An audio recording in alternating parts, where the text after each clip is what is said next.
Hello everyone. So we are discussing the back exercise questions of the chapter Coordination Compounds, and today we will discuss question number 25.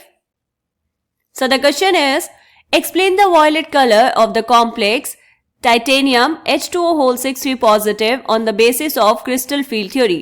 क्या करना है बेटा, आपको बताना है, आपको एक्सप्लेन करना है the violet colour of the complex TiH2O whole 6 positive. कैसे करेंगे बेटा, देखो अगर हम यहाँ पर बात करें इस कॉम्प्लेक्स की, तो इस कॉम्प्लेक्स में टाइटेनियम की ऑक्सीडेशन स्टेट कितनी होगी बेटा, टाइटेनियम प्रेजेंट होगा +3 ऑक्सीडेशन स्टेट में. ऐसे कैसे लिखा मैंने, क्योंकि जो H2O है ये एक न्यूट्रल लिगेंड है, तो यहाँ पे आया टाइटेनियम 3+.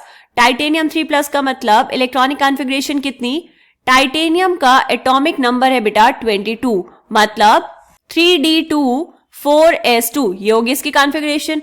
3 इलेक्ट्रॉन्स को बाहर जाना है, तो 2 इलेक्ट्रॉन्स जाएंगे s ऑर्बिटल से और एक जाएगा d ऑर्बिटल से, तो इसकी इलेक्ट्रॉनिक कॉन्फ़िगरेशन हो जाएगी बेटा 3d1.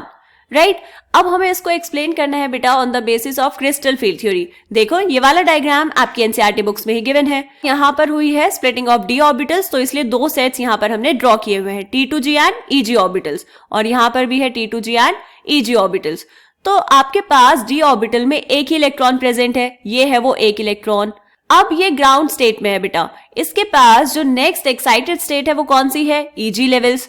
तो ये जो इलेक्ट्रॉन है ये यहाँ से कुछ लाइट को या फिर हम कहेंगे कुछ फोटॉन्स को एब्जॉर्ब करेगा और चले जाएगा एक्साइटेड स्टेट में. तो ये हमने एक्साइटेड स्टेट वाला इलेक्ट्रॉन ड्रॉ कर दिया. अब ये जो ग्राउंड स्टेट में जब है आपके पास, तो ये क्या करेगा बेटा, कुछ वेवलेंथ को एब्जॉर्ब करेगा. क्या करेगा, कुछ वेवलेंथ को एब्जॉर्ब करेगा, और वो जो वेवलेंथ होगी या फिर हम कहेंगे जो वो एनर्जी होगी वो कौन सी होगी बेटा, वो होगी येलो ग्रीन रीजन में. कहां पे, येलो ग्रीन रीजन. ठीक है, इसको इसने एब्जॉर्ब कर लिया. और ये हमें बहुत अच्छे से पता है कि जो कोई भी कॉम्प्लेक्स है वो हमें कौन से कलर का दिखता है, जो वेवलेंथ एब्जॉर्ब हुई है उसका कॉम्प्लीमेंट्री कलर. ऐसा क्यों, हम पढ़ते हैं बेटा यहाँ पर एब्जॉर्प्शन स्पेक्ट्रा. तो अगर इसने येलो ग्रीन रीजन में एब्जॉर्ब की है लाइट को, तो उसके अलावा बाकी सारी लाइट हमें बाहर दिखेगी. व्हाइट लाइट में से ये वाला पोर्शन एब्जॉर्ब हो गया है, तो अब ये जो कॉम्प्लेक्स है आपका ये दिखेगा आपको वॉयलेट कलर का. ठीक है, यहां से आपको वॉयलेट कलर का कॉम्प्लेक्स मिल जाएगा. और यहाँ पर ये जो प्रोसेस हुआ है बेटा, कौन सा प्रोसेस, जिसमें जो इलेक्ट्रॉन ग्राउंड स्टेट में था वो चला गया है एक्साइटेड स्टेट में by absorption of some energy और सम वेवलेंथ. इसको हम क्या बोलते हैं, इसको हम बोलते हैं बेटा dd ट्रांजिशन.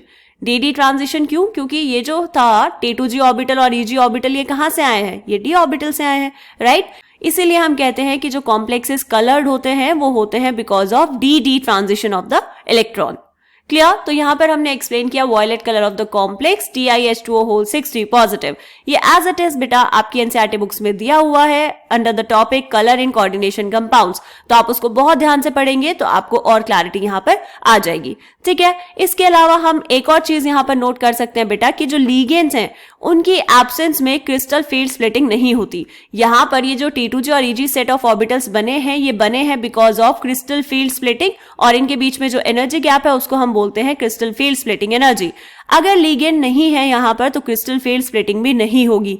इसीलिए अगर आप ये जो कॉम्प्लेक्स आपको दिया है TiH2O whole 6 पॉजिटिव, अगर आप इसको हीट कर देंगे तो क्या होगा बेटा, वाटर लीगेंड्स यहाँ से हट जाएंगे, और अगर ये हट जाएंगे तो ये कॉम्प्लेक्स आपको दिखेगा कलरलेस.